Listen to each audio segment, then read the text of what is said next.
Far adalah salah satu golongan garis keras, guys, dalam hal kira-kira apa, Pak? Memanage. Manage. Ya, saya disiplin memang. Bukan, Pak.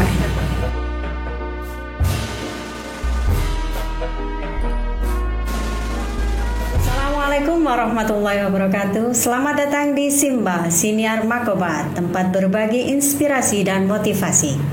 Sobat Makoba, di tahun 2020 Man Kota Batu dipimpin oleh Bapak Dr. Andes Farhadi MSI.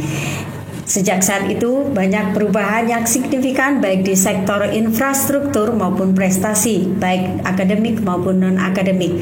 Berbagai sarana, prasarana dan fasilitas telah ditingkatkan untuk menunjang kemajuan Man Kota Batu dan torehan prestasi semakin banyak di segala bidang. Di tahun 2024, masa kepemimpinan Bapak Farhadi berakhir. Namun, beberapa pekan yang lalu telah dilantik periode 2024 sampai periode 2028 untuk tampuk kepemimpinan Man Kota Batu. Dan kali ini kita akan bertemu dengan orang nomor 1 di Man Kota Batu. Siapakah dia? Langsung saja. Bapak Dr. Andes Haji Farhadi MSI. Assalamualaikum, Pak. Waalaikumsalam warahmatullahi wabarakatuh. Gimana kabarnya, Pak? Sehat? Alhamdulillah. Di sela kesibukan yang semakin banyak ya, Pak? Ya, Oke, Pak, sebelum saya masuk ke pertanyaan nomor 1, Pak, sebelumnya kami ucapkan terima kasih untuk supportnya buat podcast kita ya, Pak. Jadi untuk periode 1 sudah bisa kita, episode yang pertama sudah bisa kita mulai dan kami sangat berterima kasih karena Pak Far sangat mensupport. Sampai ada anak-anak itu yang ngomong, Pak Far 10 periode lagi aja lah. Ya mau kuliah di sini sekalian kayaknya.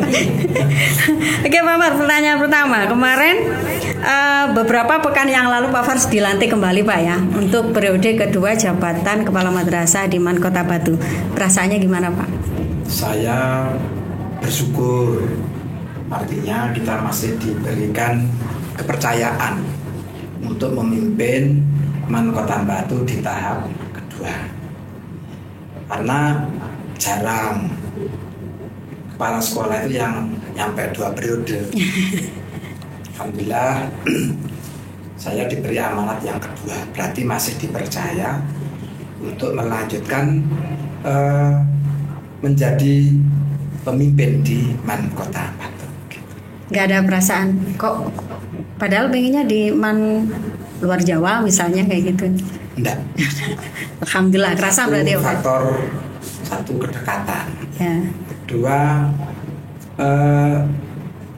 perubahan itu kalau di sini kan begitu terasa. Mungkin beda dengan Man yang di Jalan Bandung begitu ya. Itu mungkin perubahannya kalau sudah prestasi sudah biasa. Ya, Kita ini kan dulu ya kita tahu seperti itu, ya, tanpa kita menyebutkan, tapi kita sendiri sudah tahu. Nah sekarang ini sudah luar biasa, baik apa itu namanya prestasinya nasional maupun internasional. Nah inilah yang kita syukuri. Jadi perubahan-perubahan itu yang membuat kami bangga. Ya.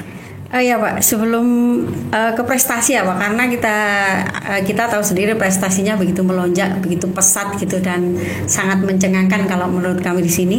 Ke infrastruktur ini, Pak, sampai di zamannya Pak Farhadi itu banyak sekali pembangunan dilaksanakan sampai kita punya basement itu di parkiran, sampai kita belah jalan untuk bikin terowongan dan lain-lain.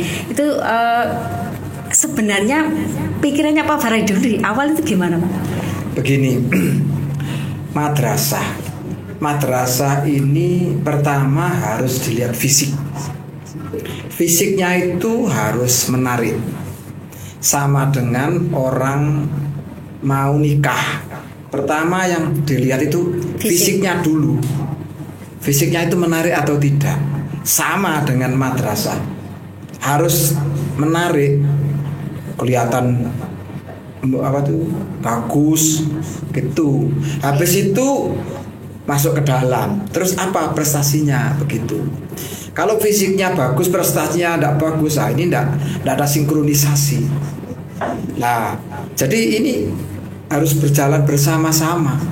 prestasi tok bagus tapi fisiknya tidak bagus ya kurang menarik juga. Iya, iya. Nah inilah yang kami pikirkan ke depannya, yang kemarin-kemarin seperti itu.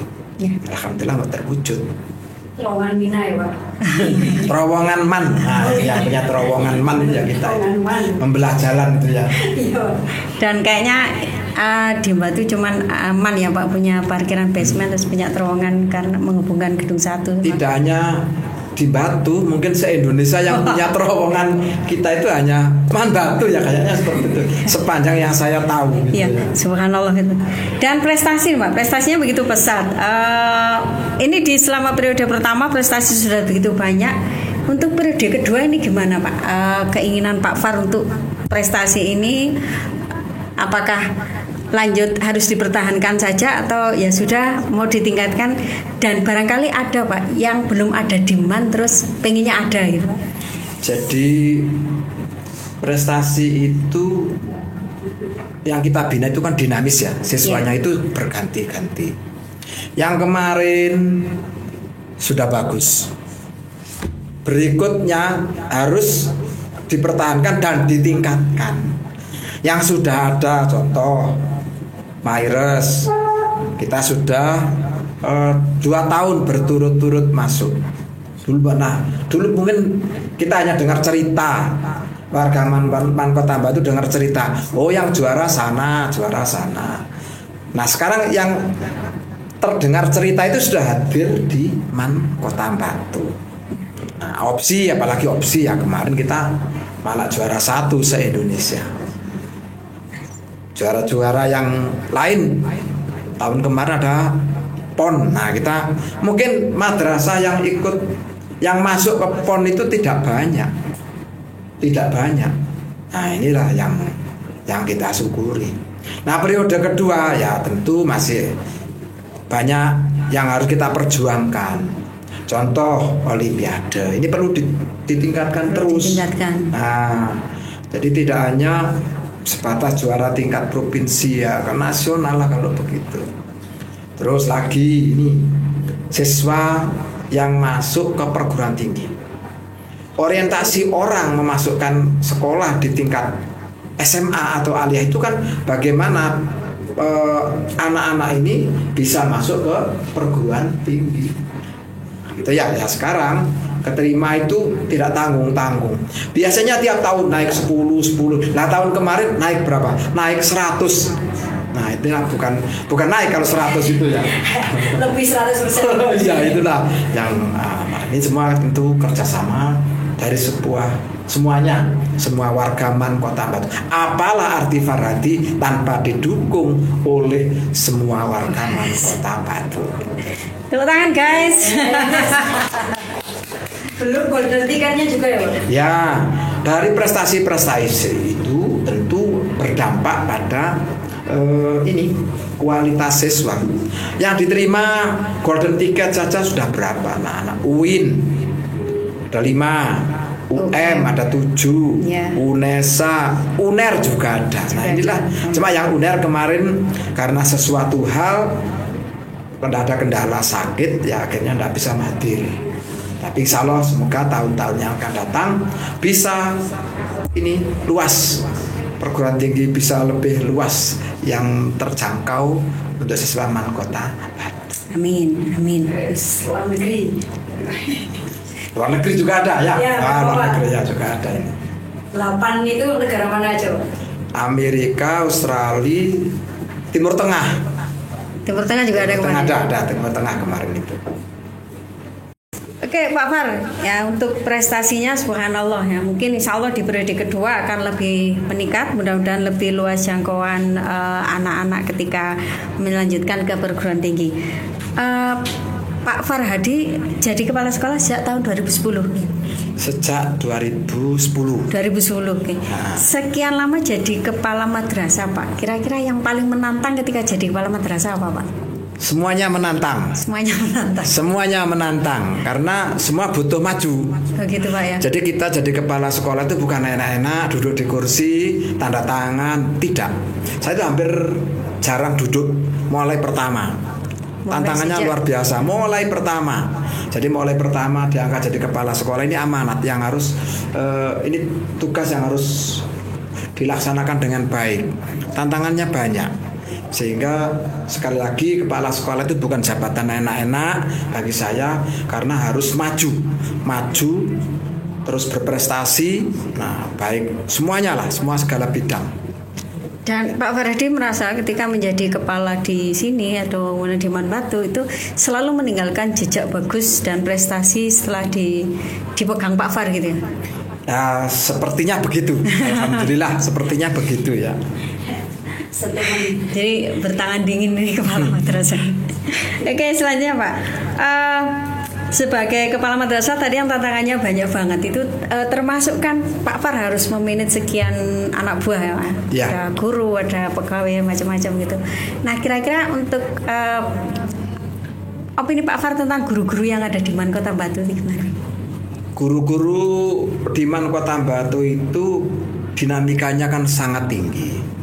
Di balik keramahan, terus kebersamaannya, kekompakan, dinamikanya sangat tinggi, luar biasa. Jadi model-model yang di Man Batu itu macam-macam. Itu harus bagaimana mereka itu bisa bersatu padu mendukung program madrasah. Gitu. Masing-masing guru ini punya potensi, punya kelebihan dan kekurangan. Kita minimalisir kekurangannya, tapi kita kembangkan potensinya. Gitu.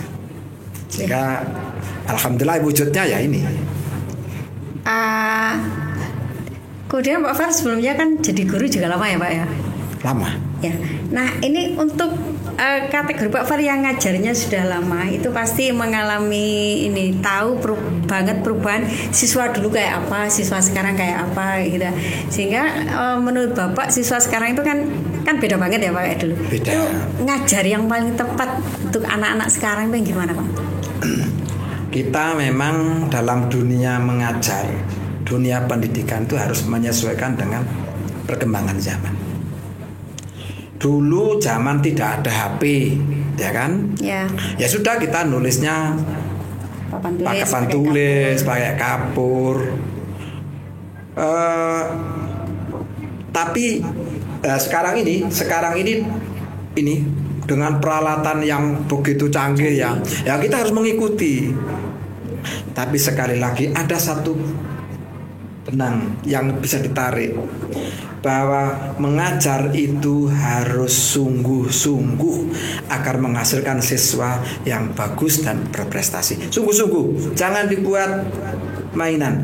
Dan insya Allah ya, berdasarkan pengalaman saya, kalau Bapak Ibu guru mengajar dengan sungguh-sungguh, tulus, ikhlas, rezeki pasti akan datang tanpa disengaja oleh Allah.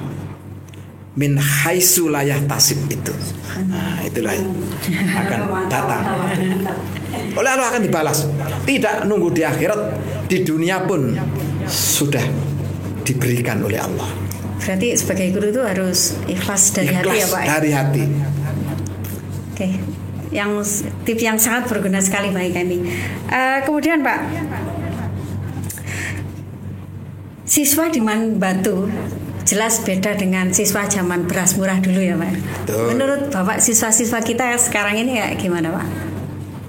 Ya siswa kita golongannya pun juga sudah mulai beda kan sekarang ini. Ya. Ibu-ibu bisa lihat kalau dulu mungkin ya golongan menengah ke bawah saya lihat.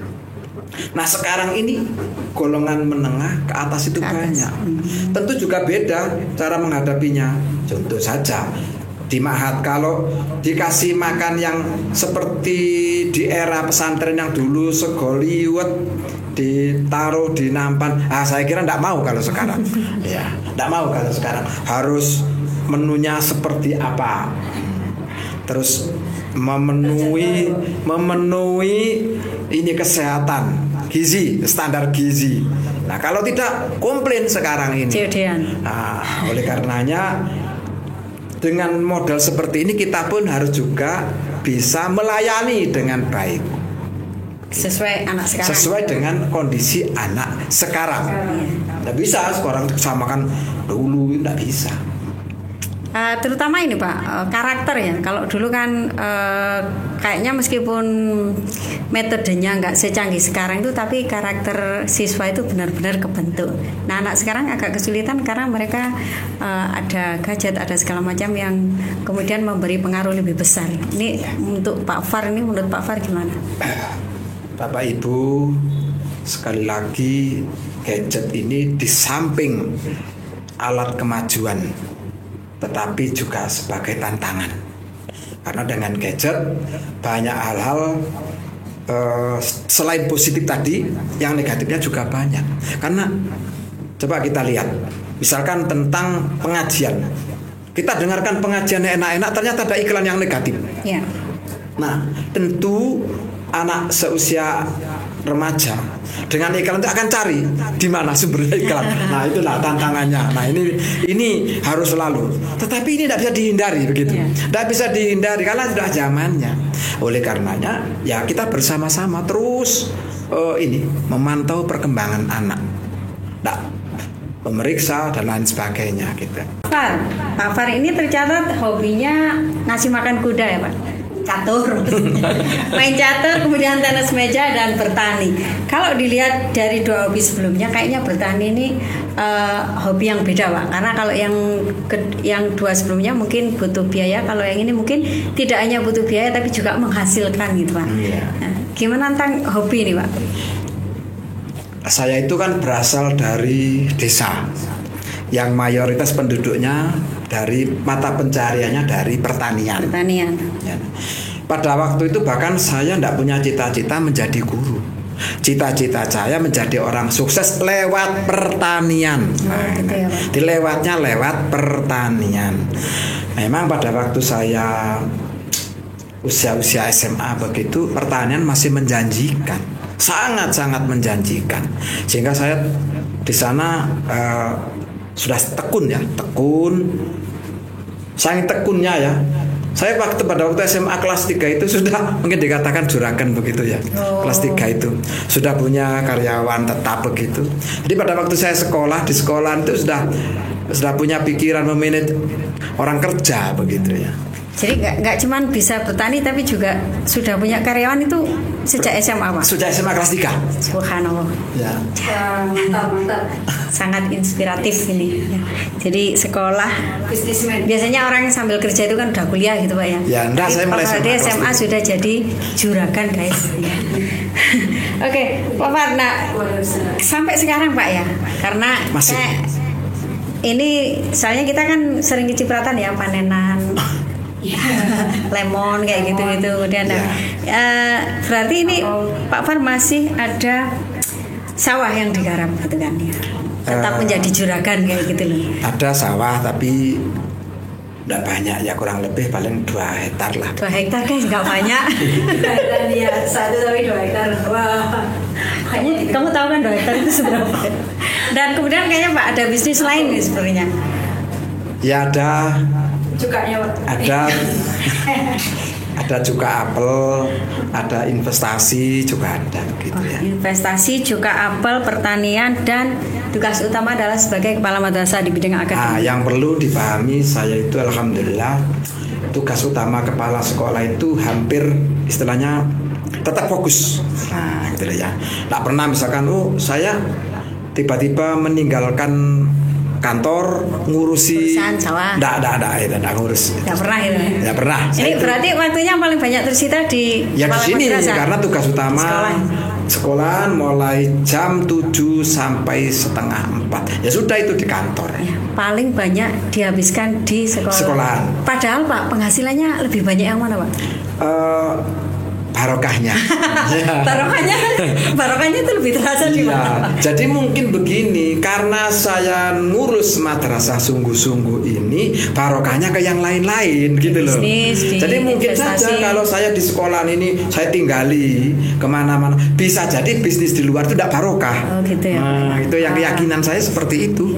Inspirasi kedua. Karyawannya berapa dulu? Oh ya, karyawannya berapa Pak? Yang di bisnis juga apa? apel sama yang di sawah ini. Kalau di cuka apel itu tiap hari itu kalau musim seperti 2 ya. Orang. 2 orang tidak banyak. Tapi ketika nanti sudah penggilingan itu banyak, prosesan itu mungkin bisa 3 atau 4 gitu. Ini saya dengar bisnisnya juga dikelola bersama dengan putrinya ya Pak ya? Iya. Nah, ini berarti putrinya juga bergelut di bidang bisnis Pak ya? Nah, memang kuliahnya juga di sana. Nah, itu arahan dari Pak Far atau sebenarnya memang bakatnya Mbak Farah dan mau menuju ke sana? Arah saya. Oh, Arah saya. tidak diarahkan ke akademik Pak ya? Enggak mau. Waktu itu enggak mau. Inginnya ke arsitek.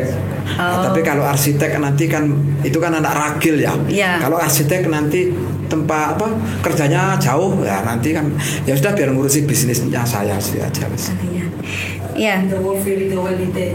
Pak Far adalah seorang bapak dengan 2 putri ya Pak ya. Yang satunya jauh dan sudah punya cucu berapa Pak? Sudah punya cucu 2 dan alhamdulillah suka guru. Nah, yang pertama guru. Oh, yang pertama di ini berarti sudah sesuai dengan istilahnya kalau keturunan tuh ada yang di bidang akademik, ada yang di bidang bisnis lengkap juga Pak. Ya. Nanti mudah-mudahan cucunya juga yang lebih. Yang jelas mudah-mudahan menjadi anak yang solehah. Amin gitu ya. Nah, itu ya. Tapi kayaknya mereka udah terlahir dengan sendok emas di tangan. Pak, ini antara bisnis dan kerja Pak Far begitu suksesnya itu dengan beberapa hal yang ditangani. Biasanya gini Pak, kata pepatah itu di balik kesuksesan seorang pria itu ada di balik kesuksesan seorang laki-laki itu ada istri yang cerewet. Bukan maksud saya. Maaf Bu Anjar kalau nonton ya. Maksud saya ada sosok yang paling berpengaruh di belakangnya itu. Nah, di belakangnya Pak Far ini ada siapa? Iya. Ya tentu keluarga. Keluarga ya Pak ya. Istri. Nah, itu istri ya yang paling berperan. Tak mungkin lah kita sukses itu sendirian, kita tanpa dukungan dari istri. Saya berangkat ke sekolahan, ternyata misalkan istri tidak menyiapkan segala sesuatunya, ya kita juga tidak bisa.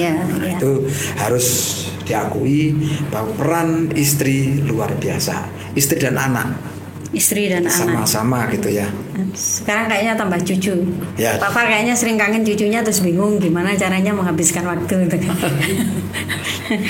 Oke, pertanyaan terakhir Pak. Ya.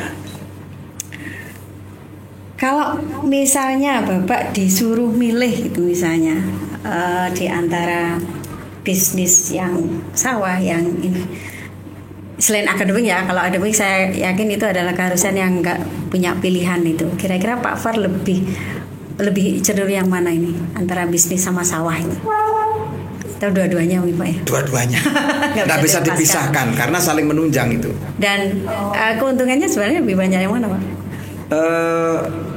Dua-duanya juga. Orang kaya guys. Oke Pak, saya rasa itu yang terakhir. Cuman sebelumnya ada ini Pak. Ada game jawab cepat. Jadi Pak Far nggak boleh mikirnya terlalu cepat, 1 detik sudah harus menjawab Pak ya. Kita mulai Pak ya. Ya. Oh enggak Pak, sebelumnya. Ini ada yang paling penting kelupaan hampir. Menurut informasi yang kami terima, Pak Far adalah salah satu golongan garis keras, guys, dalam hal kira-kira apa Pak? Memanage. Ya, saya disiplin memang. Bukan Pak. Ini salah satu kegemaran Pak Far dan beliau terkenal penggemar garis keras dalam masalah weci Pak. Betul? Oh iya, weci makanan favorit. Oh iya Pak. Weci. Gorengan lain nggak ada Pak? Misalnya kan di Batu kan ada gorengan khas itu yang di daerah lain kan? Grogol goreng itu Pak. Saya weci wis. Weci wis Pak. Tapi weci yang itu yang empuk itu loh. Oh weci yang empuk. Bukan. Yang empuk itu apa Pak? Bukan weci yang enak ada. Gorengan lain Pak. Rodo Royal misalnya apa? Atau rodo yang lain? Enggak senang. Boleh guys. Enggak suka ya. Weci Pak ya nomor 1. Weci paling nomor 1. Oke.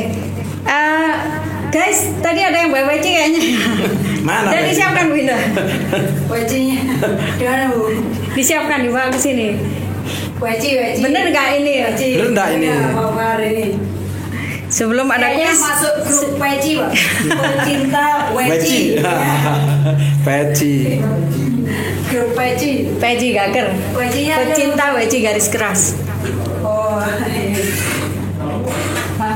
Loh, gak ada piringnya. Udah ditaruh aja Pak. Pak ditaruh yang bagus dong. Oke Pak, sambil nunggu wajinya. Ini jawab cepat ya Pak. Kita Ya. mulai langsung. Sekolah apa rumah? Sekolah apa rumah? Sekolah. Istri apa anak? Istri. Man batu apa man yang lainnya? Man batu. Weci apa alamat? Weci pasti saya udah masuk. Mana guys wajinya? Sebelum diakhiri Pak, sebelum wajinya muncul ya Pak, saya ucapkan terima kasih untuk kehadiran Pak Far. Bawa sini, udah bawa sini. Ya. Ini temannya Weji. Juga saya senangi karena temannya Weji. Maaf Pak, ini anak-anak mungkin ada generasi sekarang ada yang nggak paham sama Weji, suruh bawa Weji bawa ini. Ya, enggak apa-apa. Weji Ini temannya panjang. Weji ini. Oke, Pak Far, terima kasih atas kehadirannya. Sukses terus ya Pak. Semakin Alhamdulillah. sehat, Ya. semakin kaya, semakin dermawan gitu, semakin support Amin. podcast kita Amin. gitu. Amin. Kira-kira nanti mungkin ada support-support lain untuk podcast kita karena Pak Faridi sudah langsung hadir di studio jadi udah bisa lihat ini kurang apa tuh. Ya. Maklum episode pertama Pak ya, jadi mohon maaf kalau ada kekurangan Pak Far. Saya ucapkan sekali lagi terima kasih untuk supportnya. Semoga membawa kebaikan bagi Man Kota Batu. Amin. Amin.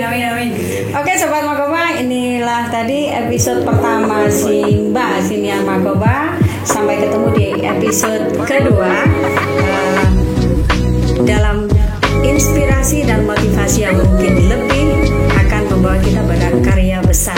Saya akhiri, Assalamualaikum warahmatullahi wabarakatuh. Waalaikumsalam.